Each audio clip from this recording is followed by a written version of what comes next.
Yeah. Avant que je commence mon message, toujours mes messages sont basés sur Jésus. My messages are based on Jesus. Le retour de Jésus. The return of Jesus.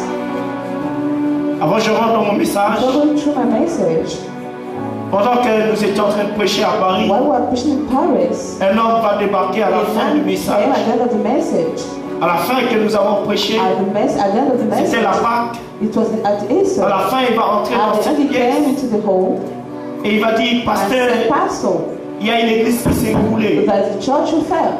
Tu peux prier, pasteur. Can you pray, pastor?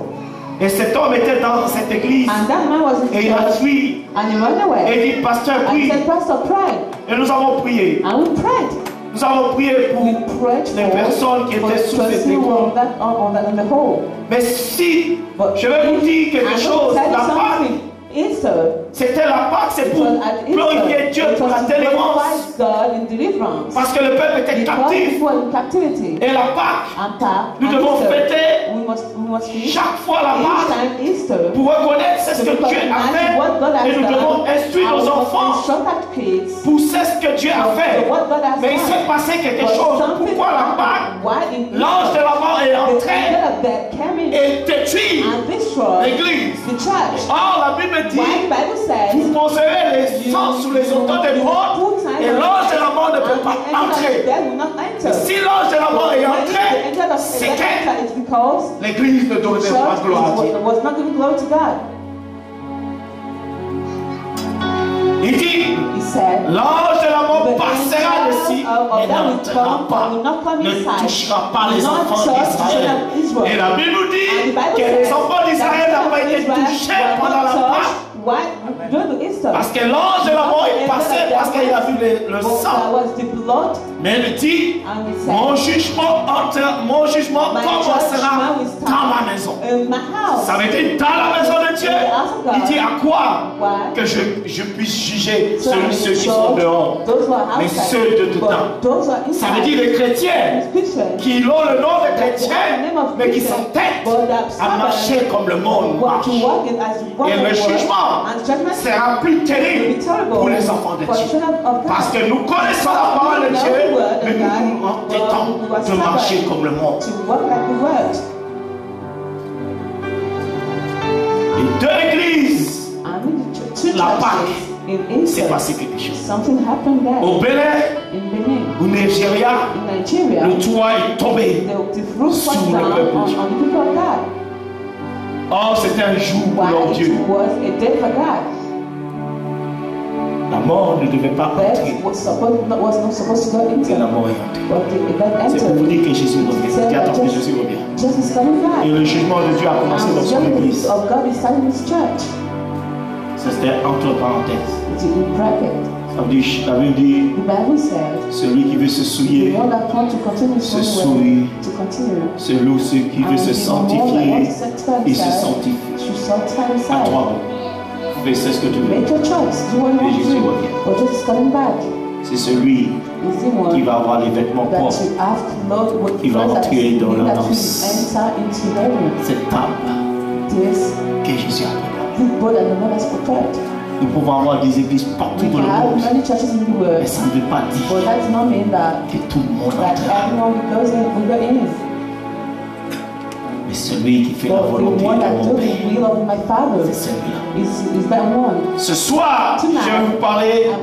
Laisse Dieu agir pour toi et il agira. Si à ton frère, laisse Dieu agir et il agira. Nous voulons Dieu agir, mais nous agissons. Tant que tu ne peux pas laisser Dieu agir, tu donnes ta vie à Dieu, ça veut dire, si je donne ma vie à Dieu, ça veut dire ma vie maintenant, ce n'est plus moi qui ai le contrôle, mais c'est Dieu. Maintenant, si Dieu a le contrôle, je dois le laisser agir. Mais beaucoup de personnes courent dans l'échec parce qu'ils donnent leur vie à Dieu, mais ils ne laissent pas Dieu agir. Mais mon frère, tu as des problèmes dans ta vie.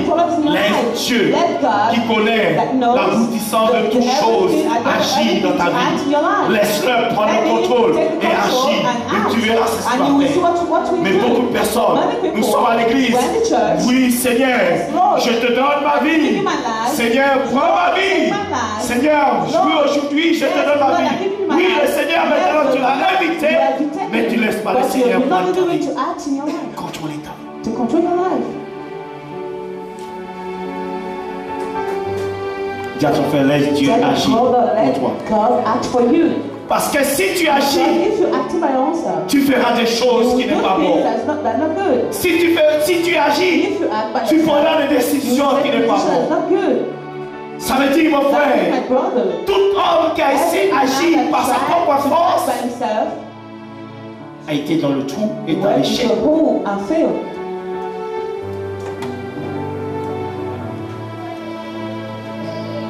Psaume 37, verset 3.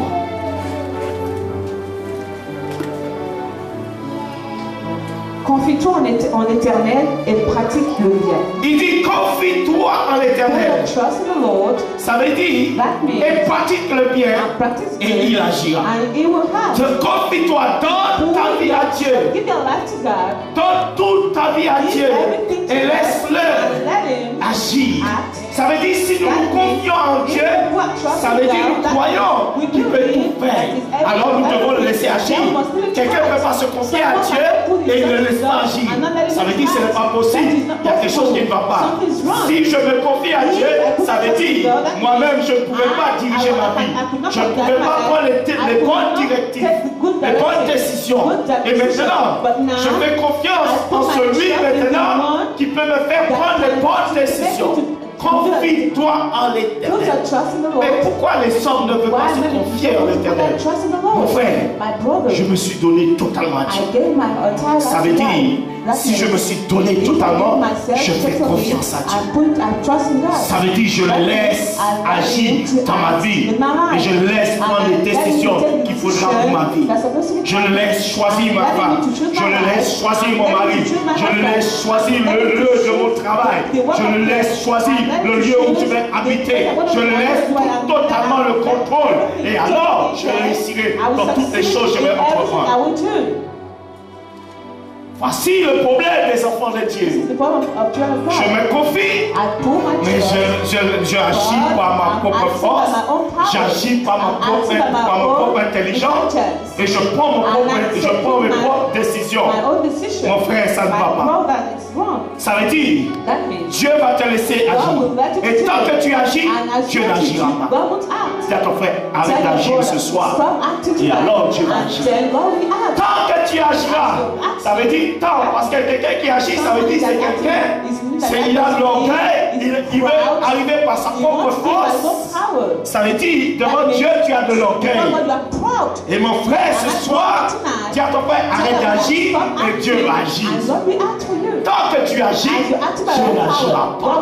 Et ta situation restera. Dis à ton frère, stop, arrête-toi ce soir. Deux personnes ne peuvent pas agir. Deux personnes ne peuvent pas agir. Si Dieu te dit à droite et toi tu dis à gauche, il y a un problème.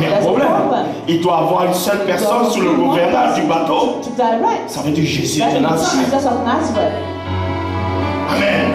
Dis à ton frère, laisse Jésus sur le gouvernail. Ce soir, prends le gouvernail ce soir et tu verras ce qu'il va faire.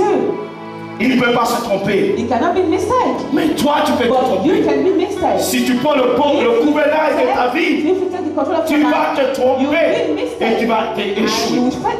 Si tu ne veux pas échouer, laisse Jésus prendre le gouvernail. Dis à ton frère ce soir, laisse Jésus prendre le gouvernail de ta vie. Mes frères, je disais à ma femme, chaque jour je prêche, c'est comme si c'est le dernier jour de ma vie. Et depuis une semaine, j'ai dit cela. Depuis 2 semaines, j'ai dit ma femme, je prêche comme si c'est le dernier jour de ma vie. Parce que je ne sais pas si je vais mourir ce soir. Je ne sais pas si je vais partir à l'instant même. Alors je fais le travail du Seigneur comme si c'est le dernier jour. Et je le fais de tout mon cœur. Parce que je ne sais pas quand est-ce si le Seigneur viendra moi. Et je laisse agir pleinement. C'est ça que je parlais dans le téléphone. J'ai dit en tant que prédicateur, il doit laisser le Saint-Esprit prendre le contrôle. Ce n'est plus l'intelligence, c'est plus le savoir, mais le Saint-Esprit qui prend le contrôle. Ça veut dire qu'il agit. La Bible dit, quand ils ont dédié le temple à Salomon, il y avait des sacrificateurs en train de faire le service. Et maintenant, quand la nuée est entrée dans la maison de Dieu, la Bible dit les hommes sont sortis et ils ont laissé Dieu agir. Ils ont laissé le Saint-Esprit faire le service. Et après, c'est le temps que le Saint-Esprit va faire le service sous l'île de la Martinique. Agir. La puissance de Dieu. Ce n'est plus le savoir, mais le Saint-Esprit agit. Et si le Saint-Esprit agit, il y a quelque chose différemment qui passe.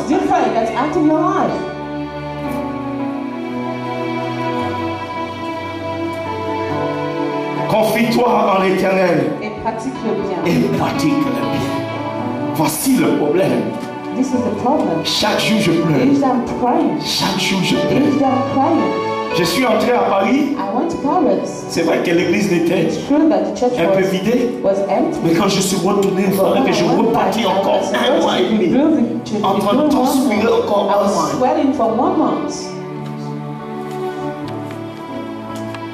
Mais les gens, c'est le mal. La division. Laisse Dieu agir. Laisse Dieu agir. Et il agira. Tant que tu agis, il n'agira pas. Tant que tu as le gouvernail, il n'agira pas. Ça veut dire abandonne-toi à Dieu. Totalement. Confie-toi en l'Éternel et pratique le bien. Et le pays pour demeure et la fidélité pour pâture. Et le pays pour demeure et la fidélité pour pâture. Voici la fidélité pour partir. C'est quoi un pâturage? C'est un lieu où le brebis pète. Si tu n'es pas fidèle à un endroit, ce sera difficile, mon frère, que Dieu puisse agir. Imagine-toi, demain tu es chez maintenant Philadelphie, mais comment tu veux que Dieu agisse? Tu es partout. Ça veut dire, tu demandes Dieu quelque chose à Philadelphie, après demain tu es à Éphèse, mais Dieu ne peut pas agir. Quand Dieu vient pour pouvoir chez Philadelphie te donner la chose, il te voit. Fidélité. Il y a ton frère fidélité. Fidélité. Il y a une fidélité. Et comment tu veux que Dieu agisse? Dieu ne agit pas dans les gens qui ne sont pas fidèles. Même fidèle dans les plus petites choses, Dieu n'agit pas. C'est pour cela qu'il faut soyez fidèles à Dieu. Soyez fidèles à la mission que Dieu vous a donnée sur cette terre. Et il agira. Tout homme a une mission sur cette terre. Parce que chacun de nous nous rendons compte à la mission que Dieu nous a donnée. Il agira. Dis à ton frère, il agira. Je suis un homme béni. Il agira. Pas de l'argent, mais je suis béni. Pourquoi? J'ai Jésus de Nazareth. C'est la différence. Je peux faire comme Lazare, mourir comme Lazare. Mais j'ai Jésus de Nazareth. Et nul ne peut m'ôter cela.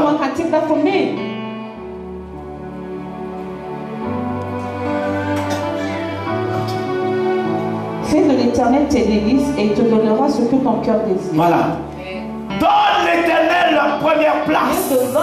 Tes délices. Et il te donnera. Il te donnera ce que ton cœur désire. Ça veut dire, ce n'est pas moi qui demande, mais le fait que j'ai mis Dieu à la première place dans ma vie, alors je suis un homme béni. Alors je suis béni. Confiance totalement. Je l'ai laissé diriger ma vie. Maintenant, il va agir. Pourquoi il va agir? Parce que je l'ai mis à la première place. C'est pour cela que tu ne vois pas que Dieu agit. Parce que tu ne l'as pas mis dans la première place dans ta vie. Accorde fort.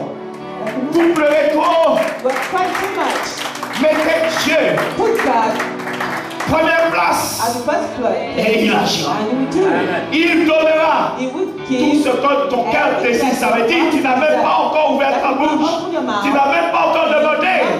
Il te donne parce qu'il a vu l'amour que tu as, tu l'as mis à la première place. Tiens ton frère, qui est la première place dans ton cœur? Et tant maintenant tu as gardé la première place pour quelqu'un d'autre, il n'agira pas. Tiens ton frère, il n'agira pas. Voici le problème. That is the problem. Tiens ton frère. Tell your brother. Qui est dans le cœur?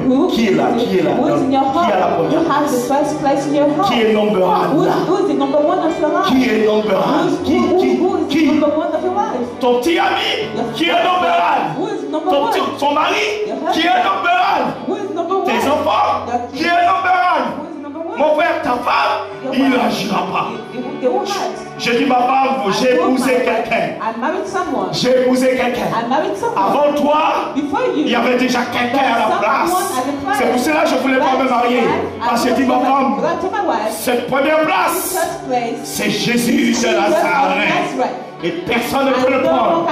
Je peux t'aimer, mais il restera toujours number one. Je peux avoir des enfants merveilleux, mais il restera toujours number one. Et il agira. Il agira. Fais attention. Fais attention, fais attention. Qui tu as mis number one? Fais attention. Et mon frère, ne pleure pas. Quand tu voudras quelque chose, ne pleure pas. Ça n'arrivera pas. Comment nous pouvons toucher le cœur de Dieu? C'est pour cela que Dieu n'écoute pas la prière de tout le monde. Il écoute les prières que les gens ils ont mis à la tête de leur vie. Et Dieu écoute ses prières. Abraham. Le père de la foi. Pourquoi ils l'ont appelé le père de la foi? Parce que Dieu était dans la première place. Dieu va lui demander quelque chose. Quelque chose qui est impossible aux yeux des hommes. Il dit, number one. Oui, je veux le number one. Oui, Abraham. L'enfant que tu aimes beaucoup. L'enfant que je t'ai donné. Redonne-le-moi. Abraham n'a dit Dieu non. Il a dit Dieu, tu es number one dans mon cœur. Alors, je vais te faire ce sacrifice. Et Dieu a dit, j'ai vu ton amour, Abraham. J'ai vu. Est-ce que Dieu peut dire cela?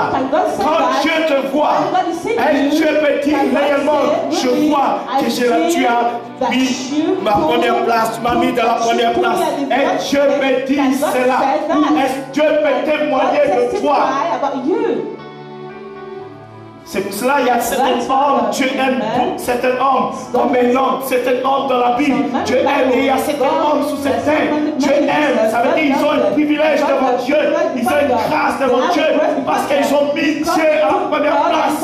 Quelle que soit leur vie, quelles que soient les difficultés, Dieu restera à la première place. Ces hommes est prêts à mourir pour l'œuvre du Seigneur Jésus. Parce que Dieu est la première place. C'est tes héros. Il y a les héros de la foi. Dis à ton frère, Dieu et touche ton cœur. Touche-le, dis à ton frère, touche ton cœur. Dis à ton frère, Dieu est number one. Is God the number one? Dieu est number one. Is God the number one of your heart?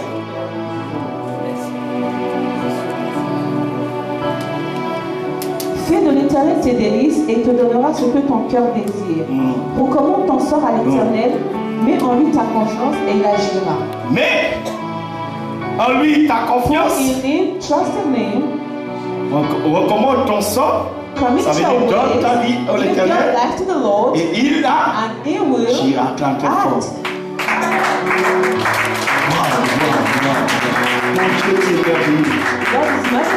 Tu me demandes seulement de faire quelque chose. Tu demandes que je donne mon sang, je recommande mon sang. Je mets mon avenir, je mets ma vie entre tes mains. Et alors, tu agiras.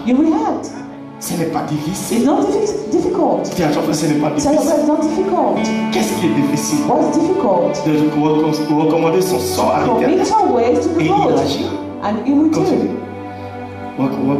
Fais de l'Éternel tes délices et il te donnera ce que ton cœur désire. Voilà. Recommande ton Vous voulez des choses? You want things? Vous demandez Dieu beaucoup de choses. You're asking God many things. Mais pourquoi Satan? Why is he letting? Pourquoi Satan? Dis à ton frère pourquoi Satan? Why is not coming? Parce que le passage de cette vie, il va t'expliquer pourquoi Satan. Parce que Dieu n'est pas number one.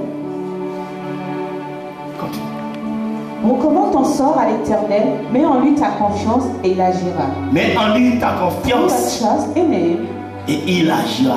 Ça veut dire, si tu n'as pas confiance en Dieu, pourquoi il va agir? Il y a beaucoup de personnes, ils appellent Dieu, mais ils n'ont pas confiance en celui qui a donné son sort. Et nous voulons que Dieu agisse. Après, ce n'est pas possible. Et la Bible dit, recommande ton sort, ça veut dire, et après, il agira.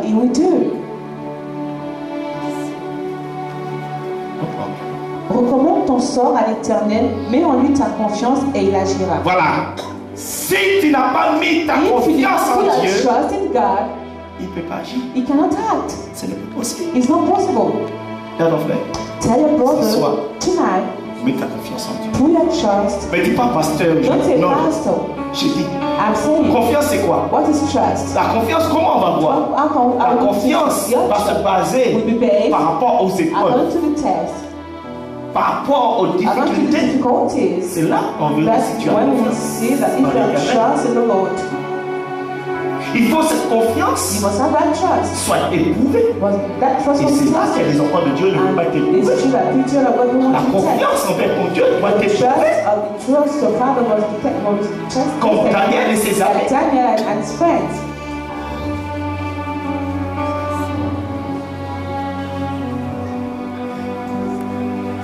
Je ne suis pas venu vous parler des femmes, je suis venu vous parler de Jésus et comment être béni. Celui qui n'est pas agréable à Dieu ne peut pas être béni. C'est ce que ma Bible dit. Recommande ton sort à l'Éternel, mets en lui ta confiance et il agira. Il fera paraître ta justice comme la lumière et ton droit comme le soleil à son midi. Ça veut dire, c'est lui qui va te défendre. C'est lui qui va s'élever pour ta vie. Pourquoi tu te défends?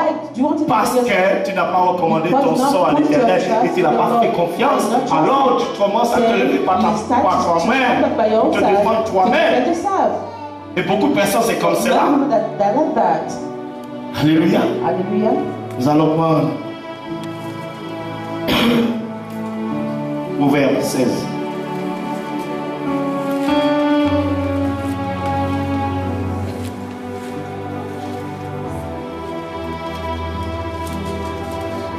Verset 3. Je vais aller très vite ce soir. C'est juste. Recommande à l'Éternel tes œuvres et tes projets réussiront. Recommande à l'Éternel tes œuvres et tes projets réussiront. Voici. Qui veut le projet réussir? Qu'est-ce que nous devons faire? Recommander nos œuvres, les choses que nous avons pris les décisions de faire. Mais nous donnons ça à Dieu. Et maintenant, il dit tu réussiras. Ça veut dire, tu dois donner Dieu le schéma que tu as fait. Ça veut dire le plan que tu as fait, tu dois lui donner et Dieu saura si le plan est bon et alors tu réussiras. Ça veut dire s'il y a maintenant une erreur dans le plan, Dieu maintenant va corriger ce plan afin que tu puisses réussir. Beaucoup de personnes font des plans pour leur vie, mais ne le donnent pas à Dieu. Parce que c'est lui qui connaît où est l'erreur dans le plan que tu as fait. Acclame très fort. Voici le problème. Est-ce le plan de ta vie que tu as fait? Est-ce que tu l'as donné à Dieu? Tant que tu ne l'as pas donné à Dieu, oui, Dieu nous laisse faire le plan. Mais à la fin, il nous demande de nous donner ce plan afin qu'il puisse regarder s'il n'y a pas une erreur. Et alors, tu réussiras. Recommande ton sort. Et alors, tu réussiras. Redonne tes projets à Dieu. Et alors, tu réussiras. Un projet sans Dieu, c'est un projet qui va à l'échec. Même le projet de marier, même le projet, tout projet qu'un homme a sur cette terre, il doit le donner à Dieu. Avant que je prenne l'avion, je prie toujours. Regardez, 1h30, l'avion est resté sur le sol parce qu'il y avait une panne. C'était pas une grande panne, mais il y avait une panne. Ça veut dire, toute chose, on le met à Dieu. Et ils ont réparé la panne et après on est parti. C'est Dieu, c'est Dieu. Ça veut dire, toute chose que tu fais, homme, donne-y à Dieu. Tout projet. J'ai un projet. Le matin, je prends ma voiture pour aller au travail. Mon frère, tu penses la route qu'elle a. Il n'y a personne. Mais sur cette route, je sais c'est ce qui va t'attendre le matin parce que l'ennemi a semé pendant la soirée, il a semé. Et Dieu maintenant, tu mets ta journée ou ton trajet. Dieu va dire, voici, l'ennemi avait préparé. Alors il va te dire, prends une route que tu n'as pas d'habitude de prendre. Mais tu ne sais pas pourquoi tu prends la route à droite. C'est ça l'esprit de Dieu. Tu vas dire, mais pourquoi je prends cette route? Et à la fin, tu vas entendre qu'il y a eu un accident sur la route. Ou Dieu peut arrêter l'avion carrément et qui dit qui est l'avion, tu rates cet avion parce qu'il sait que cet avion va tomber. Accorde fort.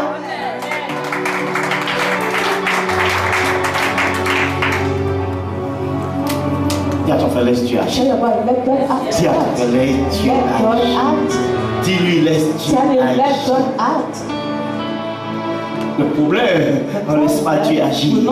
C'est ça le problème, on ne laisse pas Dieu agir. Ah Dieu, tu prends du temps pour agir.